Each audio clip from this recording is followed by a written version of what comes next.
ધારીના ગીર વિસ્તારમાં કેરી પકવતા ખેડૂતોની સ્થિતિ દયનીય બની. ધારીનો ગીર વિસ્તાર આમ તો કેસર કેરી માટે પ્રસિદ્ધ છે.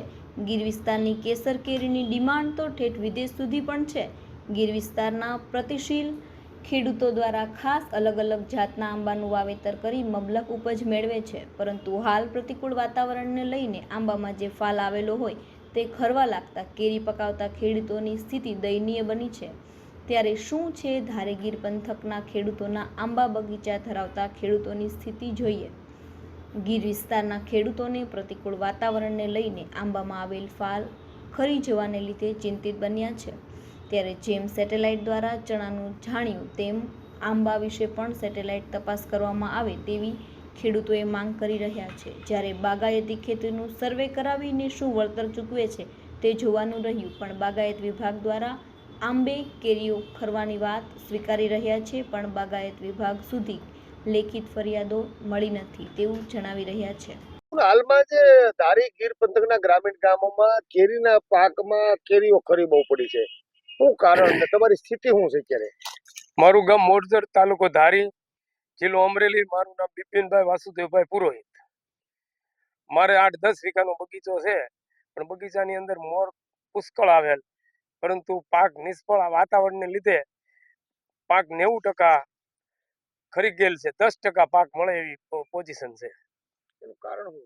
કારણ આ વાતાવરણને લીધે, ઝાકળ ને આ તે બધી ઋતુને લીધે આ વસ્તુ બની છે. માંગણી શું એમ? અમારી માગણી છે કે દર વખતે ખેડૂતોને આ વર્ષે કેટલા વર્ષે આ વખતે એમ હતું કે આ વખતે ખેડૂતોને કેરીનો પાક સારો મળશે.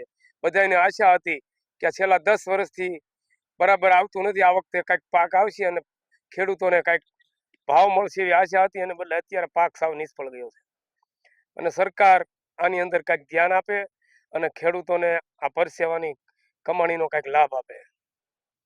તમારું નામ શું, કેટલા આંબા, અને તમારે અત્યારે શું સ્થિતિ થઈ? મારું નામ હસમુખભાઈ ગોકળભાઈ પેસાણીયા, ગામ મોરજર. મારે 400 આંબા છે. 400 આંબામાંથી અત્યારે 80% ખરી ગયું છે. એમાંથી માનો ને બહુ જ ઓછું રહ્યું છે. 80-60-70 આંબામાં જ કેરી છે, બીજામાં કેરી નથી ક્યાંય. કોઈમાં હોય 5 કિલો 2 કિલો, પણ એ કે રહ્યું એવું ન કહેવાય. અને ખેડૂતને અત્યારે 12 મહિનાનું જ રહ્યું છે. આની માથે છે ખેડૂતને કરવાનું શું હવે 12 મહિનામાં? માણસો ખેડૂતે લીધેલા હોય કે અમે આમાંથી લઈને કોકને દેવાના હોય તો દઈ દેવું, બગીચો આવી છે એટલે. પણ એ આ છેલ્લા 5 થી 6 વર્ષથી હાવ પાક ફેલ જાય છે. માંગ શું તમારી? માંગ એટલી કે અમારે સરકાર કે ખેડૂતને સામું જોવે.